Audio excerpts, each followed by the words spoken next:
As Goemon painfully held his crying son above his head, he looked out at the crowd and realized that no one was coming to help them, and despite his best efforts, his son would ultimately perish that day as well.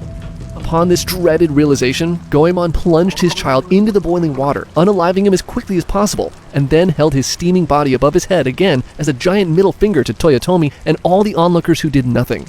He stared out at the crowd until he eventually passed away, slumping into the boiling pot of outlaw soup. Yeah, did I mention that it only gets worse from here? Number 4. Mutilation Parade. Juan de Cañamares was a Catalan peasant who in 1492 committed the biggest of no-nos, trying to assassinate King Ferdinand II of Aragon, and boy, did he pay for it.